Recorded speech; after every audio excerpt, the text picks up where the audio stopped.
प्यारे बच्चों, अज आपां तुहाडा 7वीं जमात का सरीरक सिक्ख्या का 6वां पाठ पढ़न जा रहे हैं, जिहदा कि नाम है खेडां दी महत्ता। बच्चों, खेडां मनुख के जीवन नाल आदि जुगात तो ही चलियां आ रहीआं हन, जिवें तीरअंदाजी, घोड़सवारी, नेजा आदि जो ने चौसर खेडना, ये पुराने समय तो चलियां आ रही ने। खेडां मनुख के जीवन नाल आदि जुगात तो चलियां आ रही ने। पहलों पहल मनुख जंगलों में जीवन बतीत करता सी, उसनूं अजकल के जीवन बारे कुछ पता नहीं सी। वो बाहर जंगल विच रहिंदा सी अते शिकार करके अपना पेट भरदा सी। उसनूं अपने भोजन की भाल विच दौड़ना, भज्जना, कुदना, टप्पना अते दरख्तां आदि ते चढ़ना पैंदा सी। इस तो बाद मनुख ने कुछ तरक्की की, खेतीबाड़ी करके मनुख ने आप अन्न उगाउणा शुरू किया। इस कित्ते विच उसनूं काफ़ी सरीरक मेहनत करके ही भोजन प्राप्त करना पैंदा सी। उसनूं अपने काम तो बहुत घट वेल मिलती सी, पर फिर भी वो अपने मन परचावे लई खेडां विच भाग लैंदा सी। उसने शिकार खेडना, नेजाबाजी, तीर चलाउणा, घोड़सवारी, जानवरां दी दौड़ां अते लड़ाइयां आदि खेडां ही प्रचलित सी उस वक्त। बच्चों, अजकल दे मशीनी युग विच मनुख दी काया ही पलट गई है।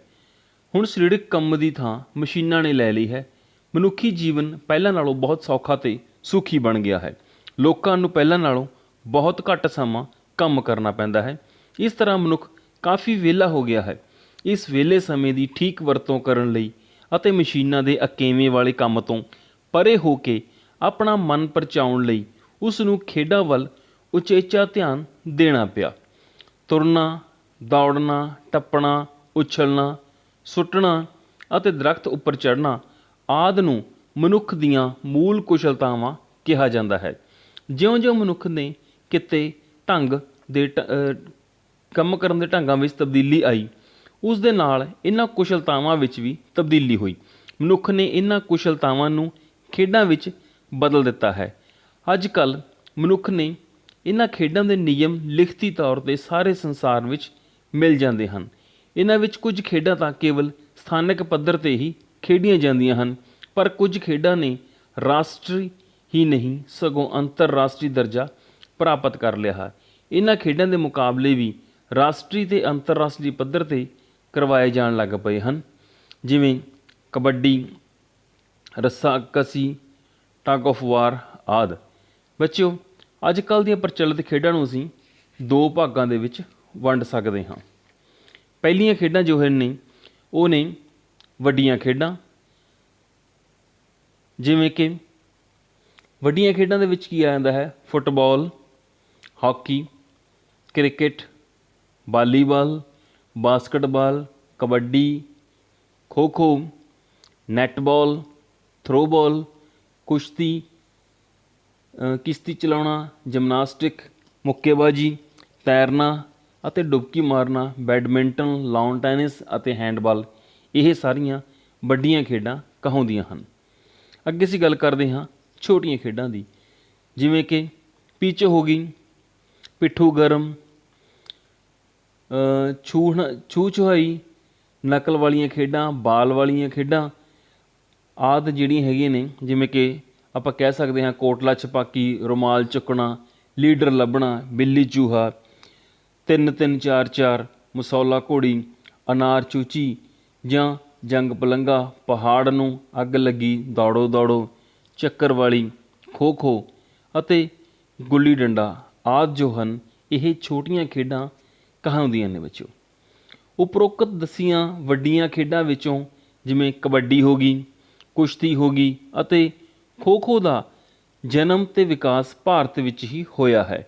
ਇਹਨਾਂ ਦੀ ਇੱਕ ਵਿਸ਼ੇਸ਼ਤਾ ਇਹ ਹੈ ਕਿ ਇਹਨਾਂ ਨੂੰ ਖੇਡਣ ਲਈ ਬਹੁਤ ਘੱਟ ਸਮਾਂ ਅਤੇ ਘੱਟ ਸਥਾਨ ਦੀ ਲੋੜ ਪੈਂਦੀ ਹੈ। ਇਸ ਤਰ੍ਹਾਂ ਇਹਨਾਂ ਵਿੱਚ ਹਰ ਵਰਗ ਦਾ ਬੱਚਾ ਭਾਗ ਲੈ ਸਕਦਾ ਹੈ। ਕੁਝ ਹੋਰ ਖੇਡਾਂ ਜਿਵੇਂ football, cricket volleyball, basketball, handball, table tennis ਅਤੇ ਬੈਡਮਿੰਟਨ ਆਦਿ ਸਾਡੇ ਦੇਸ਼ ਵਿੱਚ ਦੂਸਰੇ ਦੇਸ਼ਾਂ ਤੋਂ ਆਈਆਂ ਹਨ। ਇਹ ਖੇਡਾਂ ਵਧੇਰੇ 19ਵੀਂ ਸਦੀ ਦੇ ਅੰਤ ਵਿੱਚ ਅਤੇ 20ਵੀਂ ਸਦੀ ਦੇ ਸ਼ੁਰੂ ਵਿੱਚ ਹੀ ਭਾਰਤ ਵਿੱਚ ਖੇਡੀਆਂ ਜਾਣ ਲੱਗੀਆਂ ਸਨ। ਇਹਨਾਂ ਵਿੱਚੋਂ ਫੁੱਟਬਾਲ, ਵਾਲੀਬਾਲ, ਬਾਸਕਟਬਾਲ ਅਤੇ ਹਾਕੀ ਵਰਗੀਆਂ ਖੇਡਾਂ ਜੋ ਨੇ ਇਹ ਸਾਰੇ ਪਿੰਡਾਂ ਵਿੱਚ ਵੀ ਹਰਮਨ ਪਿਆਰੀਆਂ ਹੋ ਚੁੱਕੀਆਂ ਹਨ। ਪਰ ਬੱਚਿਓ, ਟੈਨਿਸ ਜੋ ਹੈ, ਟੇਬਲ ਟੈਨਿਸ ਅਤੇ ਬੈਡਮਿੰਟਨ ਨੇ ਜੋ ਆਦਿ ਮਹਿੰਗੀਆਂ ਖੇਡਾਂ ਅਜੇ ਤੱਕ ਕੇਵਲ ਸ਼ਹਿਰਾਂ ਵਿੱਚ ਜ਼ਿਆਦਾ ਖੇਡੀਆਂ ਜਾ ਰਹੀਆਂ ਹਨ। ਪਰ ਹੁਣ ਹੌਲੀ ਹੌਲੀ ਇਹ ਖੇਡਾਂ ਪਿੰਡਾਂ ਵਿੱਚ ਵੀ ਪਹੁੰਚ ਗਈਆਂ ਹਨ। ਅੱਗੇ ਅਸੀਂ ਗੱਲ ਕਰਦੇ ਹਾਂ ਕਿ ਖੇਡਾਂ ਦੀ ਮਹੱਤਤਾ ਕੀ ਹੈ। ਹੁਣ ਅਸੀਂ ਇਹ ਪੜ੍ਹਨਾ ਬੱਚਿਓ ਕਿ ਅਸੀਂ ਖੇਡਾਂ ਕਿਉਂ ਖੇਡਦੇ ਹਾਂ। ਮਹੱਤਤਾ ਤਾਂ ਹੀ ਹੈ ਨਾ ਵੀ ਅਸੀਂ ਕਿਉਂ ਖੇਡਦੇ ਨੇ ਖੇਡਾਂ। ਇਸ ਪ੍ਰਸ਼ਨ ਦੇ ਉੱਤਰ ਨੂੰ ਅਸੀਂ ਦੋ ਭਾਗਾਂ ਵਿੱਚ ਵੰਡ ਸਕਦੇ ਵੀ ਕਿਉਂ ਖੇਡਦੇ ਹਾਂ। ਸਭ ਤੋਂ ਪਹਿਲਾਂ ਅਸੀਂ ਖੇਡਦੇ ਹਾਂ ਆਪਣੇ ਆਪ ਲਈ, ਭਾਵ ਕਿ ਵਿਅਕਤੀ ਲਈ ਖੇਡਾਂ ਦਾ ਮਹੱਤਵ। ਸਾਡੇ ਆਪਣੇ ਵਾਸਤੇ ਜੇਕਰ ਅਸੀਂ ਗੇਮਾਂ ਕਰਾਂਗੇ, ਖੇਡਾਂ ਕਰਾਂਗੇ ਤਾਂ ਸਾਨੂੰ ਖੁਦ ਨੂੰ ਕੀ ਫਾਇਦਾ ਹੋਊਗਾ। ਇੱਕ ਤਾਂ ਇਹ ਮਹੱਤਵ ਹੈ। ਦੂਸਰਾ ਵੀ ਜੇਕਰ ਅਸੀਂ ਖੇਡਾਂ ਖੇਡਦੇ ਹਾਂ ਤਾਂ ਸਾਡੇ ਦੇਸ਼ ਨੂੰ, ਸਾਡੇ ਰਾਸ਼ਟਰ ਨੂੰ ਖੇਡਾਂ ਦਾ ਕੀ ਮਹੱਤਵ ਹੈ। ਦੋ ਤਰ੍ਹਾਂ ਦੇ ਮਹੱਤਵ ਨੇ, ਇੱਕ ਸਾਨੂੰ ਬੰਦੇ ਨੂੰ ਪਰਸਨਲੀ ਔਰ ਇੱਕ ਸਾਡੇ ਦੇਸ਼ ਨੂੰ। ਅਸੀਂ ਸਭ ਤੋਂ ਪਹਿਲਾਂ ਗੱਲ ਕਰਾਂਗੇ ਕਿ ਵਿਅਕਤੀ ਦੇ ਲਈ ਖੇਡਾਂ ਦਾ ਕੀ ਮਹੱਤਵ ਹੈ। ਹਰ ਇੱਕ ਵਿਅਕਤੀ ਆਪਣੇ ਬਚਪਨ ਤੋਂ ਸਰੀਰਕ ਕਿਰਿਆਵਾਂ ਆਰੰਭ ਕਰ ਲੈਂਦਾ ਹੈ। ਉਹ ਆਪਣੇ ਜਨਮ ਤੋਂ ਕੁਝ ਸਮੇਂ ਬਾਅਦ ਹੀ ਆਪਣੇ ਹੱਥ ਪੈਰ ਮਾਰਨੇ ਸ਼ੁਰੂ ਕਰ ਦਿੰਦਾ ਹੈ। ਇਸ ਦਾ ਕਾਰਨ ਇਹ ਹੈ ਕਿ ਸਰੀਰਕ ਕਿਰਿਆਵਾਂ, ਫਿਜ਼ੀਕਲ ਐਕਟੀਵਿਟੀਜ਼ ਹੈ ਜੋ ਮਨੁੱਖ ਦੀ ਇੱਕ ਮੁੱਢਲੀ ਲੋੜ ਹੈ। ਇਸ ਕਿਰਿਆ ਦੁਆਰਾ ਹੀ ਬੱਚੇ ਦਾ ਵਾਧਾ ਅਤੇ ਵਿਕਾਸ ਹੁੰਦਾ ਹੈ। ਜਿਵੇਂ ਜਿਵੇਂ ਬੱਚਾ ਵੱਡਾ ਹੁੰਦਾ ਜਾਂਦਾ ਹੈ, ਉਸ ਦੀਆਂ ਕਿਰਿਆਵਾਂ ਦੀ ਗਿਣਤੀ ਵੀ ਵੱਧਦੀ ਤੁਰੀ ਚਲੀ ਜਾਂਦੀ ਹੈ। ਸੋ ਅੱਗੇ ਅਸੀਂ ਗੱਲ ਕਰਦੇ ਹਾਂ ਕਿ ਵਿਅਕਤੀਗਤ ਖੇਡਾਂ ਦੇ ਵਿੱਚ ਸਭ ਤੋਂ ਪਹਿਲਾਂ ਉਸ ਨੂੰ ਫਾਇਦਾ ਹੈ ਕਿ ਉਸਦਾ ਸਰੀਰ ਦਾ ਵਾਧਾ ਅਤੇ ਵਿਕਾਸ ਹੁੰਦਾ ਹੈ। ਜਿਵੇਂ ਤੁਸੀਂ ਤਸਵੀਰ ਵਿੱਚ ਦੇਖ ਸਕਦੇ ਹੋ ਕਿ ਬੱਚਾ ਕਿਵੇਂ ਹੌਲੀ ਹੌਲੀ ਐਕਟੀਵਿਟੀ ਕਰਦਾ ਖੇਡਾਂ ਹੀ ਕਰ ਰਿਹਾ ਹੈ। ਜਿਵੇਂ ਖੇਡਾਂ ਦੁਆਰਾ ਬੱਚੇ ਦੇ ਸਰੀਰ ਦਾ ਵਾਧਾ ਅਤੇ ਵਿਕਾਸ ਹੁੰਦਾ ਹੈ, ਉਸ ਦੇ ਸਰੀਰ ਵਿੱਚ ਚੁਸਤੀ ਅਤੇ ਫੁਰਤੀ ਆਉਂਦੀ ਹੈ। ਜਦੋਂ ਉਹ ਖੇਡਦਾ ਹੈ ਤਾਂ ਉਸ ਦੇ ਸਰੀਰ ਦੇ ਸੈੱਲਾਂ ਦੀ ਟੁੱਟ ਭੱਜ ਹੁੰਦੀ ਹੈ। ਇਸ ਟੁੱਟ ਭੱਜ ਨੂੰ ਪੂਰਾ ਕਰਨ ਲਈ ਅਤੇ ਨਵੇਂ ਸੈੱਲ ਬਣਾਉਣ ਲਈ ਦਿਲ ਤੇਜ਼ੀ ਨਾਲ ਧੜਕਦਾ ਹੈ ਅਤੇ ਸੈੱਲਾਂ ਨੂੰ ਸਾਫ਼ ਲਹੂ ਪਹੁੰਚਦਾ ਹੈ। ਤਾਂ ਗੰਦੇ ਖੂਨ ਨੂੰ ਸਾਫ਼ ਕਰਨ ਲਈ ਸਾਹ ਦੀ ਕਿਰਿਆ ਵੀ ਤੇਜ਼ ਹੋ ਜਾਂਦੀ ਹੈ। ਸਾਹ ਰਾਹੀਂ ਖਿੱਚੀ ਆਕਸੀਜਨ ਫੇਫੜਿਆਂ ਵਿੱਚ ਜਾ ਕੇ ਗੰਦੇ ਲਹੂ ਨੂੰ ਸਾਫ਼ ਕਰਦੀ ਹੈ। ਇਸ ਦੀ ਥਾਂ ਗੰਦੀ ਹਵਾ ਸਾਹ ਦੁਆਰਾ ਬਾਹਰ ਨਿਕਲ ਜਾਂਦੀ ਹੈ। ਬੱਚਿਓ, ਇਸ ਤਰ੍ਹਾਂ ਸਾਡਾ ਜੋ ਸਰੀਰ ਹੈ ਪੂਰਨ ਤੌਰ 'ਤੇ ਸਿਹਤਮੰਦ ਹੋ ਜਾਂਦਾ ਹੈ। ਇਸ ਕਰਕੇ ਸਰੀਰ ਦਾ ਕੁਦਰਤੀ ਰੂਪ ਵਿੱਚ ਵਾਧਾ ਅਤੇ ਵਿਕਾਸ ਹੁੰਦਾ ਹੈ। ਗੁਰਬਾਣੀ ਵਿੱਚ ਵੀ ਲਿਖਿਆ ਆਉਂਦਾ ਹੈ ਕਿ ਹੱਸਣ ਖੇਲਣ ਮਨ ਕਾ ਚਾਅ, ਭਾਵ ਹੱਸਣ ਖੇਡਣ ਨਾਲ ਮਨ ਦਾ ਚਾਅ ਪੂਰਾ ਹੁੰਦਾ ਹੈ। ਠੀਕ ਹੀ ਕਿਹਾ ਗਿਆ ਹੈ ਕਿ ਨਰੋਏ ਸਰੀਰ ਵਿੱਚ ਨਰੋਏ ਮਨ ਦਾ ਵਾਧਾ ਹੁੰਦਾ ਹੈ। ਇਸ ਤਰ੍ਹਾਂ ਬੱਚੇ ਦੀ ਨਿੱਜੀ ਭਲਾਈ ਲਈ ਖੇਡ ਬਹੁਤ ਜ਼ਰੂਰੀ ਹੈ। ਬੱਚੇ, ਜੇਕਰ ਅਸੀਂ ਖੇਡਾਂ ਨਹੀਂ ਖੇਡਾਂਗੇ ਤਾਂ ਸਾਡੇ ਸਰੀਰ ਦਾ ਪੂਰਨ ਰੂਪ ਵਿੱਚ ਵਾਧਾ ਵਿਕਾਸ ਨਹੀਂ ਹੋਊਗਾ, ਸਾਡੀ ਸਹੀ ਗਰੋਥ ਨਹੀਂ ਹੋਊਗੀ।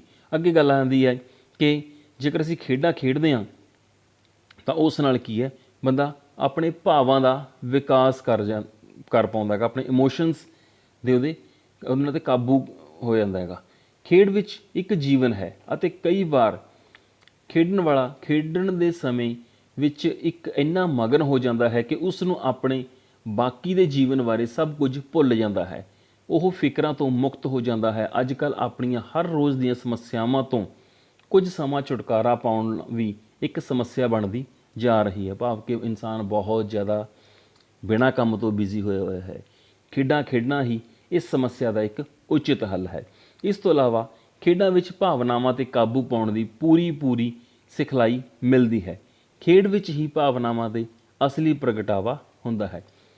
ਅੱਗੇ ਅਸੀਂ ਗੱਲ ਕਰਦੇ ਹਾਂ ਬੱਚਿਓ ਕਿ ਵਿਹਲੇ ਸਮੇਂ ਦੀ ਸਹੀ ਵਰਤੋਂ, ਯੋਗ ਵਰਤੋਂ ਹੋ ਜਾਂਦੀ ਹੈ ਜੇਕਰ ਅਸੀਂ ਖੇਡਾਂ ਖੇਡਣ ਦਾ। ਅਗਲਾ ਮਹੱਤਵ ਸਾਡਾ ਇਹ ਹੋ ਜਾਂਦਾ ਹੈਗਾ, ਜੇਕਰ ਵਿਹਲੇ ਸਮੇਂ ਦੀ ਯੋਗ ਵਰਤੋਂ ਨਾ ਕੀਤੀ ਜਾਵੇ ਤਾਂ ਵਿਅਕਤੀ ਦੇ ਭੈੜੀਆਂ ਆਦਤਾਂ ਵਿੱਚ ਫਸਣ ਦਾ ਡਰ ਰਹਿੰਦਾ ਹੈ। ਕਿਸੇ ਨੇ ਠੀਕ ਹੀ ਕਿਹਾ ਹੈ ਕਿ ਵਿਹਲਾ ਮਨ ਸ਼ੈਤਾਨ ਦਾ ਘਰ। ਇਸ ਦਾ ਭਾਵ ਹੈ ਕਿ ਵਿਹਲੇ ਬੰਦੇ ਨੂੰ ਕੋਈ ਨਾ ਕੋਈ ਸ਼ਰਾਰਤ ਜ਼ਰੂਰ ਸੁੱਝਦੀ ਹੈ। ਇਸ ਤੋਂ ਬਚਣ ਲਈ ਆਪਣੇ ਆਪ ਨੂੰ ਕਿਸੇ ਨਾ ਕਿਸੇ ਚੰਗੀ ਕਿਰਿਆ ਵਿੱਚ ਲਾਈ ਰੱਖਣਾ ਚਾਹੀਦਾ ਹੈ। ਇਸ ਕੰਮ ਲਈ ਖੇਡ ਹੀ ਇੱਕ ਵਧੀਆ ਮਨੋਰੰਜਨ ਦਾ ਸਾਧਨ ਹੈ। ਖੇਡ ਨਾਲ ਬੱਚੇ ਦੇ ਸਮੁੱਚੇ ਵਿਅਕਤੀਤਵ ਦਾ ਨਮੂਨਾ ਕਢਿਆ ਜਾਂਦਾ ਹੈ।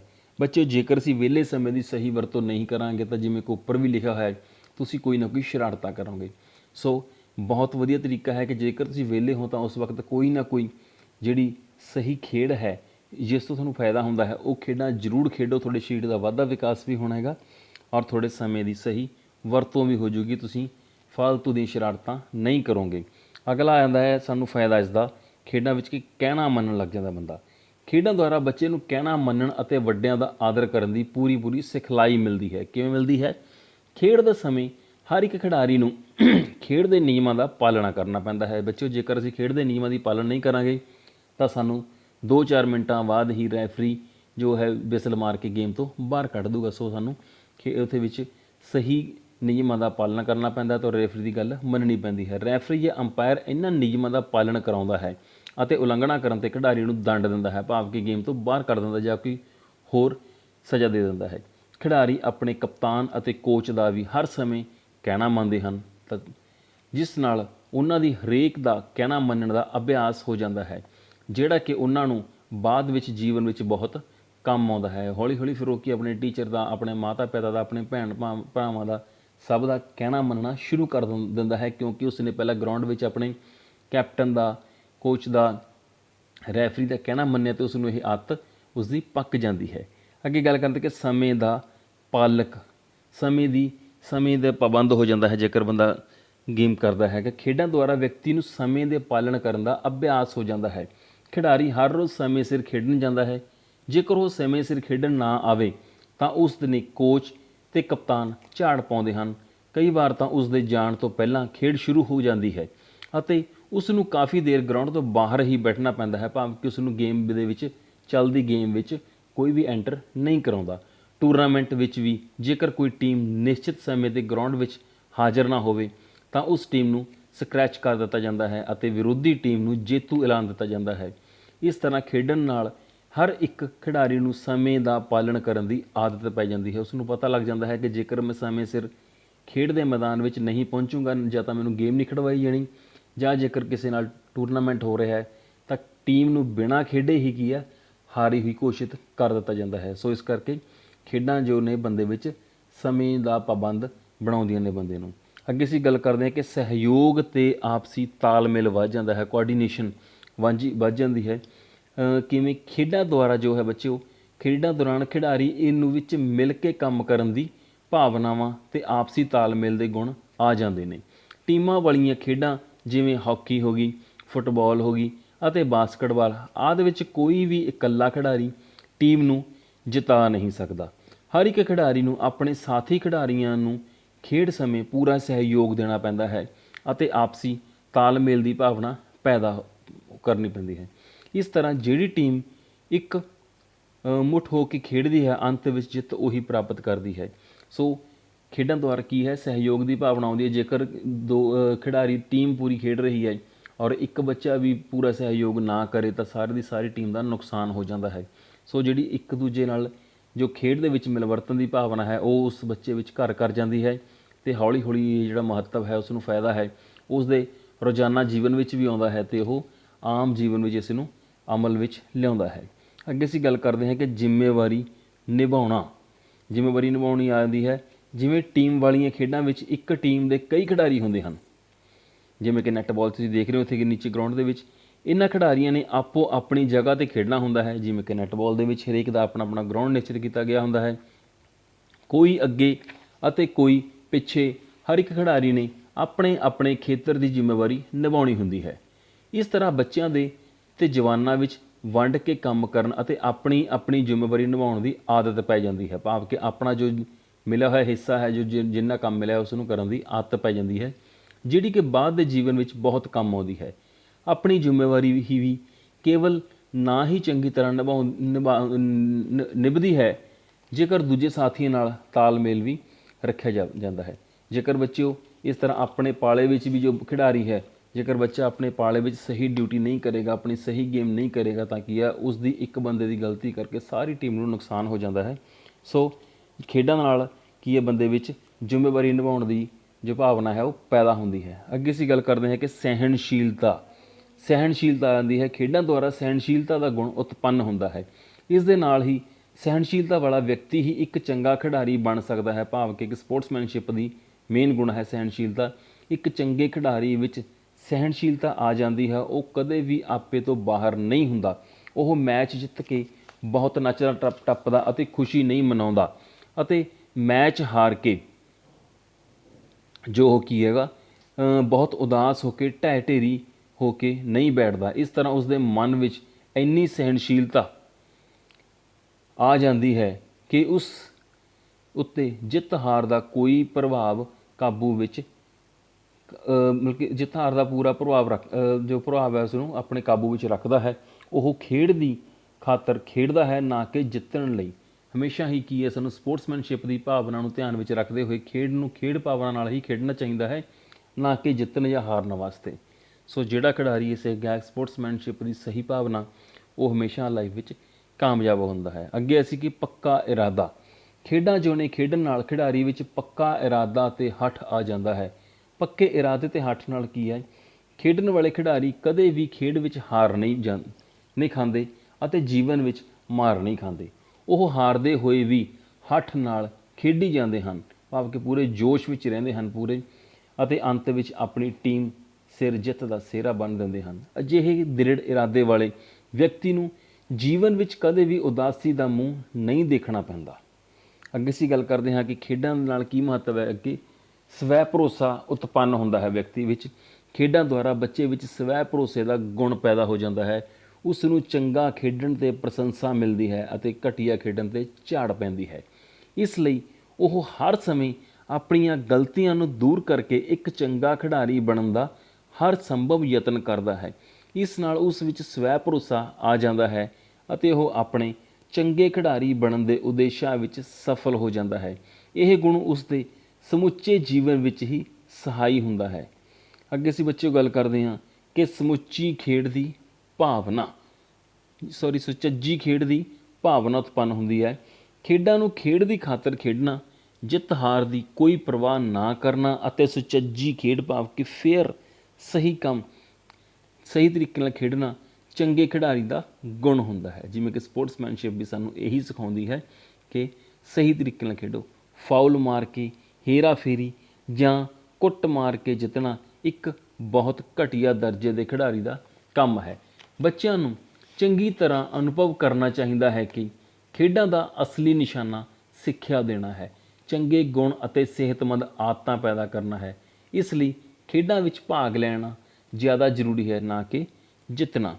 ਫਿਰ ਬੱਚਿਓ ਸਾਡੇ ਵਿੱਚ ਕੀ ਹੈ, ਖੇਡਾਂ ਦੇ ਨਾਲ ਅਗਲਾ ਸਾਨੂੰ ਮਹੱਤਵ ਪੈਦਾ ਹੁੰਦਾ ਕਿ ਸਾਨੂੰ ਮੁਕਾਬਲੇ ਦੀ ਭਾਵਨਾ ਸਾਡੇ ਅੰਦਰ ਪੈਦਾ ਹੋ ਜਾਂਦੀ ਹੈ। ਖਿਡਾਰੀ ਵਿੱਚ ਮੁਕਾਬਲਾ ਕਰਨ ਦੀ ਭਾਵਨਾ ਵੀ ਉਜਾਗਰ ਹੋ ਜਾਂਦੀ ਹੈ। ਇਹ ਮੁਕਾਬਲੇ ਦੀ ਭਾਵਨਾ ਉਹਨਾਂ ਨੂੰ ਸਦਾ ਚੜ੍ਹਦੀਆਂ ਕਲਾਂ ਵਿੱਚ ਲੈ ਕੇ ਜਾਂਦੀ ਹੈ।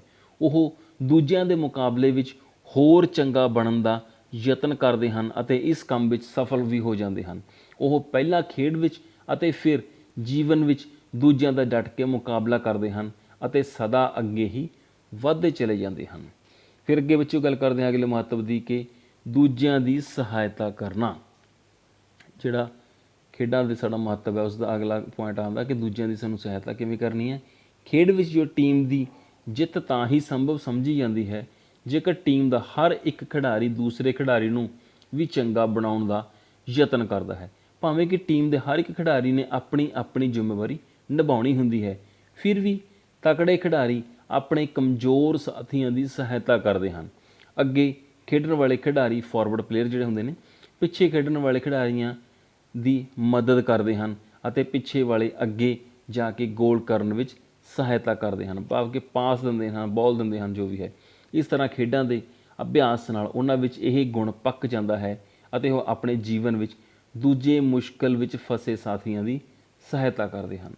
ਸੋ ਬੱਚਿਓ, ਤੁਸੀਂ ਮਤਲਬ ਸਮਝ ਗਏ ਕਿ ਜੇਕਰ ਕੋਈ ਖਿਡਾਰੀ ਖੇਡਾਂ ਖੇਡਦਾ ਹੈ ਉਸ ਨੂੰ ਆਪਣੇ ਆਪ ਨੂੰ ਕੀ ਫਾਇਦੇ ਨੇ।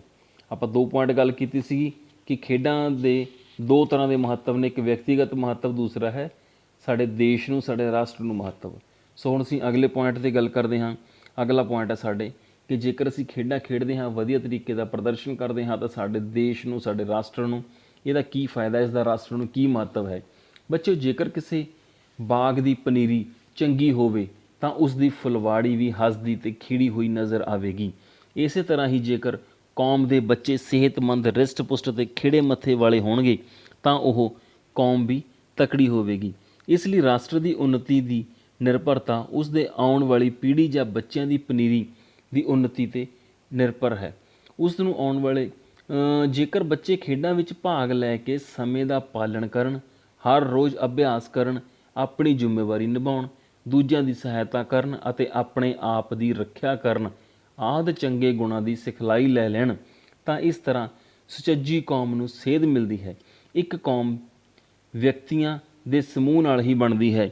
ਇਸ ਲਈ ਜੇਕਰ ਕਿਸੇ ਰਾਸ਼ਟਰ ਵਿੱਚ ਇੱਕ ਵਿਅਕਤੀ ਚੰਗਾ ਹੋਵੇਗਾ ਤਾਂ ਉਹ ਰਾਸ਼ਟਰ ਆਪਣੇ ਆਪ ਹੀ ਚੰਗਾ ਬਣ ਜਾਵੇਗਾ। ਇਸ ਤਰ੍ਹਾਂ ਇੱਕ ਰਾਸ਼ਟਰ ਨੂੰ ਉੱਚਾ ਅਤੇ ਸੁੱਚਾ ਬਣਾਉਣ ਲਈ ਖੇਡਾਂ ਜੋ ਹੈ ਉਹ ਬਹੁਤ ਮਹੱਤਤਾ ਹੈ। ਆਓ ਅਸੀਂ ਗੱਲ ਕਰਦੇ ਹਾਂ ਕਿ ਦੇਸ਼ ਲਈ ਕੀ ਫਾਇਦੇ ਹਨ। ਰਾਸ਼ਟਰ ਦੇ ਲਈ ਸਭ ਤੋਂ ਪਹਿਲਾਂ ਅਸੀਂ ਫਾਇਦੇ ਦੀ ਗੱਲ ਕਰਦੇ ਹਾਂ ਕਿ ਚੰਗੀ ਰੱਖਿਆ, ਭਾਵ ਕਿ ਚੰਗੀ ਸੁਰੱਖਿਆ।